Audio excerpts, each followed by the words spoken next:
سلام تخطاتنا الشانل كمي كان يكون كمي تخونو سنة كتكون من يوتيو لومي حنت فليز بلا تارسي نقولنا بعزي هوتنا كتحجزنا تخيل يعزبل كوارسينا هنري لومي بزعبا سمارت فون سيكون فيديوناتنا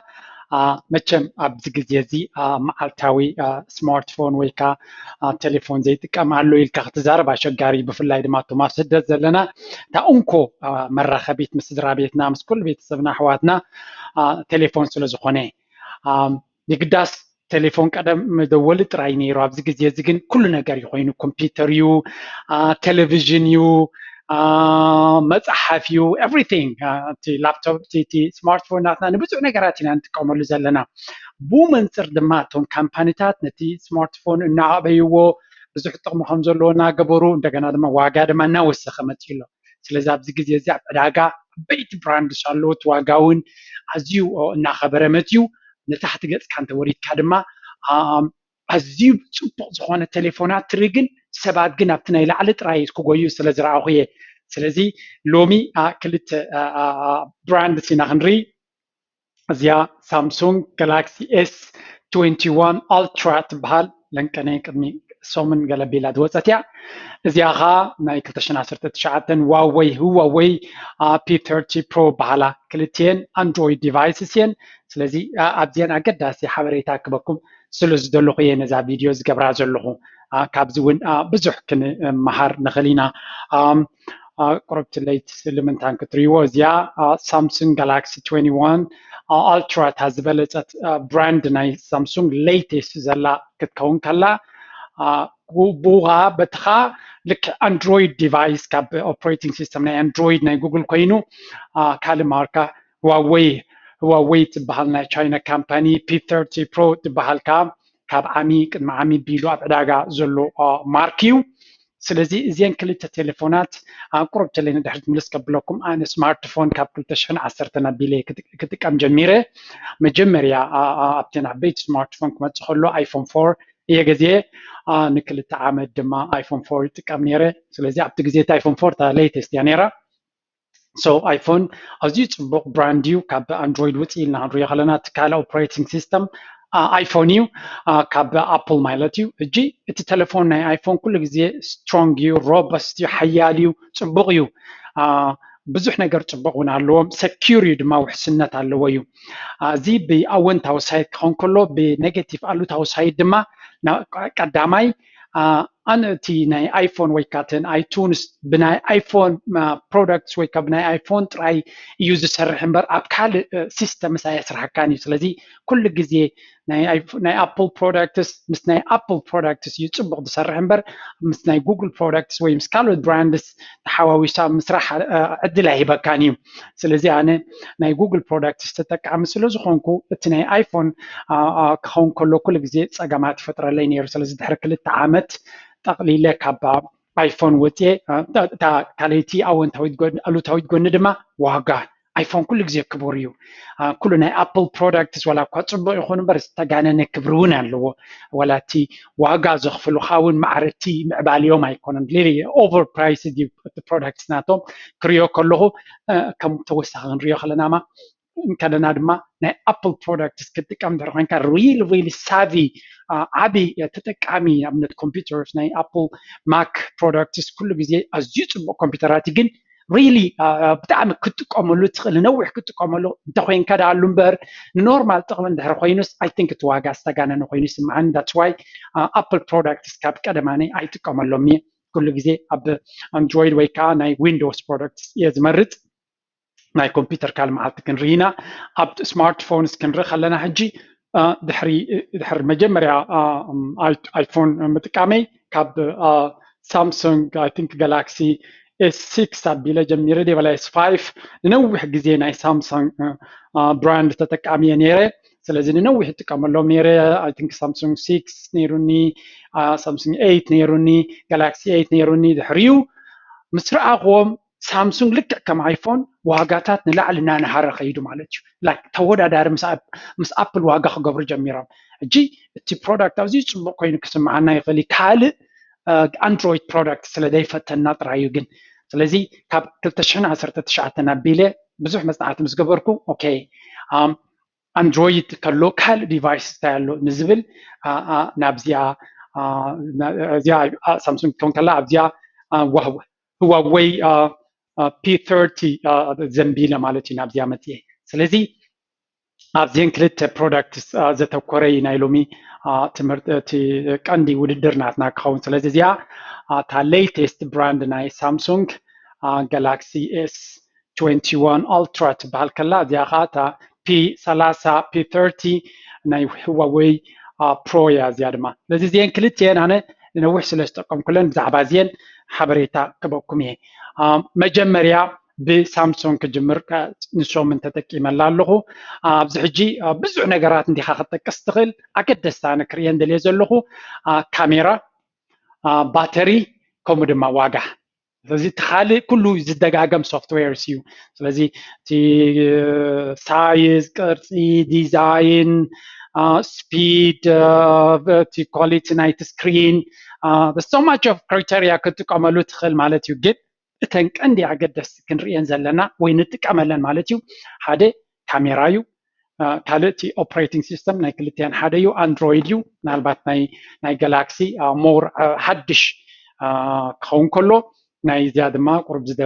ክልተ ቅድሚ ዓመት ዝነበረ ሶፍትዌር ወይ ኦፕሬቲንግ ሲስተም እዩ ዘለዋ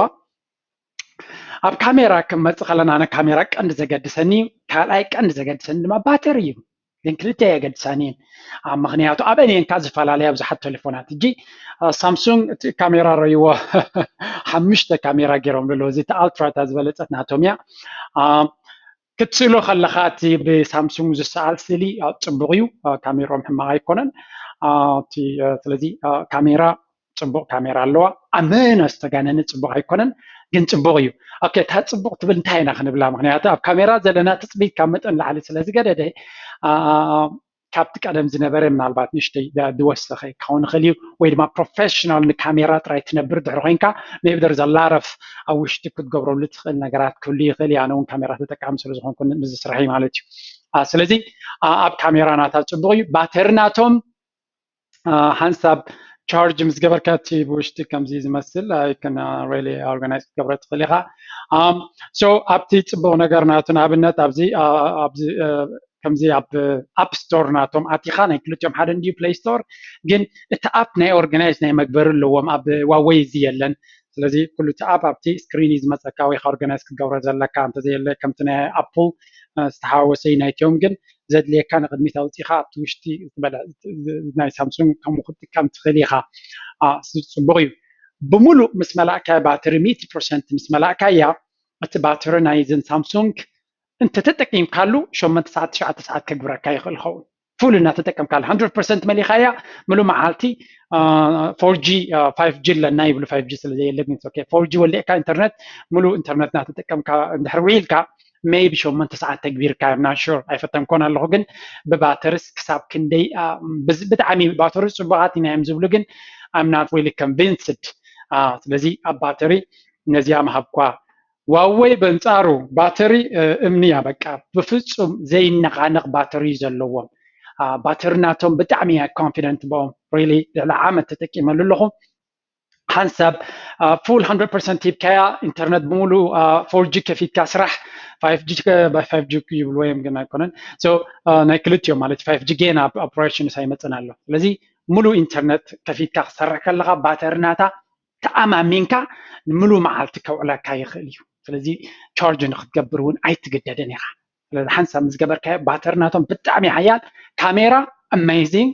ምናልባት ሳምሱንግ ይሓልፎም ክኾኑ እዮም ኣብዚ ሕጂ ለይቲ ስለዝኾኑ እዚ ቅድሚ 2 ዓመት ዝወፀ ብራንድ እዩ ስለዚ ቅድሚ 2 ዓመት ዝበለፀ ካሜራ ነይሩ ሕጂ ድሕሪ 2 ዓመት ሳምሱንግ ሓሊፎሞም ኣለዎ ግን ስእሊ ክሪኦ ከለኹ ቪድዮ ክሪኦ ከለኹ ብፍላይ ድማ ናባኻ ስክሪን ጌርካ ክስእል ከለኻን ቪድዮ ክትቀድሕ ከለኻ ቶፕ ኳሊቲ እያ እዚኣ ስለዚ ኣብ ካሜራ ምናልባት ሳምሱንግ ይበልፁ ኮኑ እዮም ግን ምስ ዋጋ ኣወዳዲርካ ኣዝዩ ፅቡቅ ካሜራን ባተሪን ኣብ ክልቲኡ ንዓይ ከም ተጠቃሚ ናይ ክልቲኡ ብራንድ ንህዋወይ ክመርፅ ይኽእል እቲ ቀንዲ ዘምርፀና ነጥቢ ኣብ ዋጋ ክናቱ ኢና ዋጋ ትሪእዎ ኣለኹም ኣብ ታሕቲ ንመወዳደሪ ናይ ዋጋ ክኾነና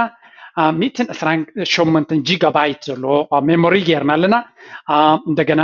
ክልቲአንፈላለየን ክልቲአን 128 ጂጋባይት ዘለዎን ክኾና ከለዋ ሳምሱንግ زيانات هجي كلتميتن 56 عصفناتها جن كم زيا واجان تروحينا أبي أب سويس يكون أب كالي أوروبا أب جرماني وسيدة دلو أمازون جرمن وسيدة شحن كلتميتن 4,000 أورو تشيت على زيا سامسونج مالتيو ناي 228 جيبي زلوا at the same time 228 جيبي زلوا واوي مالتيو 480 أورو تشيت على واو 3 سنوات تشيط على سامسونج كريزي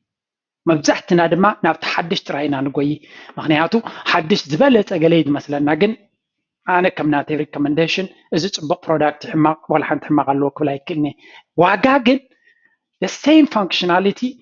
نيشتي زبال على أبقال قليون إذا زبال كله إذي بخندي كم جزء نخل ب 485 كم جزء نخل ስለዚህ እንታይ ገድሽና ኢና ናብ 3 ዕፅፊ ንኸይድ እንታይ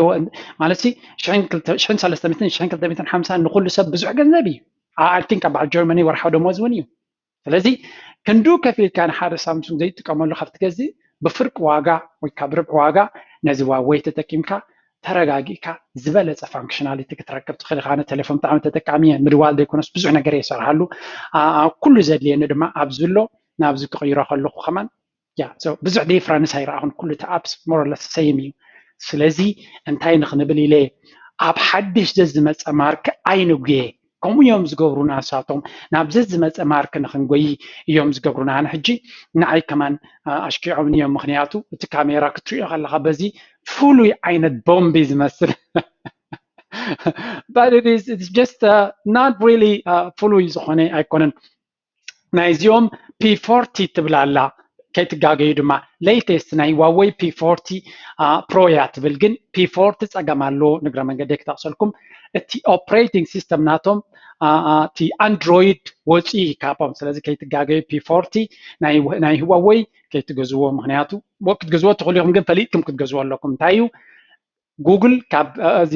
ዶናልድ ትራምፕ ንዋዌይ ካብቲ ናይ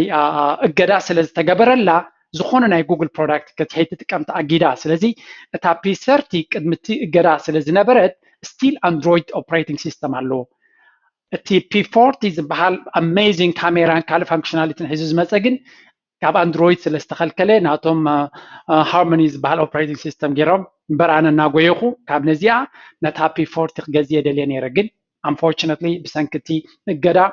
ጉግል ፕሮዳክት ስለ ዘይብሉ ጉግል ፕሮዳክት ወይ ከዓ ኣንድሮይድ ኦፕሬቲንግ ሲስተም ዘይብሉ ከንታይ ኢልካ ኢኻ ሕጂ ከም ብሓድሽ ክትመሃሮም እንደገና ምስ ኣንድሮይድ ክወዳደር ዝኽእል ፕሌይ ስቶርን ገለን ክትረክብ እውን ስለዘይከኣል እታ P30 ስቲል በቲ ናይ ቀደም ውዕል ስለ ዝኸዱ ዘለዉ ኣንድሮይድ ኣለዎም እቲ ካልእ ፋንክሽናሊቲ ማ ፐርፌክት ስለ ዝኾነ ኣይ ቲንክ እዚኣ ፅብቕቲ እያ ሓንቲ ተወሳኺት 600 ወይ 500 ብዙሕ እንድሕር ኮይኑ P30 ዋዌይ P30 ላይት በሃል ኣላ LITE እሳ ድማ 200 ዋጋ it's amazing battery life እሳ ድማ ቴስት ገይረ ኣለኹ ብዝምሳየላን ግን ኣዝያ ፅብቕቲ ፕሮዳክት እያ ስለዚ ባጀት ዘይብልኩም ዋዌይ P30 ላይት ትበሃል እንድሕር ገዚኹም $250 $200 ቢልዩ ኣብ ስዊስ እውን ከምኡ እዩ ንኣንተ ገዚኻ ባጀት ዘይብልካ ባተሪ ሙሉእ መዓልቲ ኣውዲቑ ዝሓስየካ ካሜራ ፅቡቕ yes of course ከምዚ ናይ P40 P30 amazing ዝኾነ ስፒድ ኤንድ ፋንክሽናሊቲ ካሜራ ገለ የብላን ግን ስቲል ምስ ባጀትና ዝኸይድ ክኸውን ይኽእል እዩ ስለዚ እንታይ ክሕግዘኩም ደልየ ዘለኹ ኣብዚ ተሃዋዊኽና ኩሉ ግዜ ብስምዒት በቲ ዝብሉና ምስ ቴክኖሎጂ ክንከይድ ክንብል ልዕሊ ዓቕምና ዝበዝሐ ሰብሲ ቴሌፎኑ ሲ 5% እውን ኣይጥቀመሉን እዩ ቴሌፎን ካሜራ ፌስቡክ ገለ እንድሕር ኮንካ ኩሉ ገብረ ይሱ ስለዚ እታ ካሜራ እንተኮይኑ ግን ናብ በዓል ሳምሱንግ ናብ በዓል ኣይፎን 12 ዘጉዩ ምክንያት የብልካን ካብኡ ዝበልፅ ፋንክሽናሊቲ ኣብ ታሕቲ ክትረኽቡ ስለ ዝኽእሉ ስለዚ እዛ ናይ ሎሚ ቪድዮ ከምዚ ዓይነት ቪድዮ ትደልዩ እንድሕር ኮንኩም ኣብ ኮምፒውተራት ኣብ ካልእ ፕሮዳክትስ ኣብ ኮሜንት ሰክሽን ሃቡኒ ተፈቲኹም ላይክ ግበሩላ ንኻልኦት ክሕገዝ ስለ ዝኽእል ድማ ሼር ክትገብሩዋ ትኽእሉ ኢኹም እናበልኩ ነዛ ቪድዮ ዝወድየ ኣለኹ ፊድባክ ናትኩም ክፅበየ ከምዚ ዓይነት ዝሕግዝ ስራሓት ክሰርሕ እውን ደስ ምበለኒ ግን ደስ ብለኩም እንተኮይኑ ኣብ ፊድባክ ክትቡኒ ይፅበየኩም እናበልኩ ናይ ሎሚ ስራሕ ኣብ ዝወድየ ኣለኹ ቴንክ ዩ ሶ ማች ኣብ ካልእ ክሳብ ንራኸብ ሰሰናይ ቻው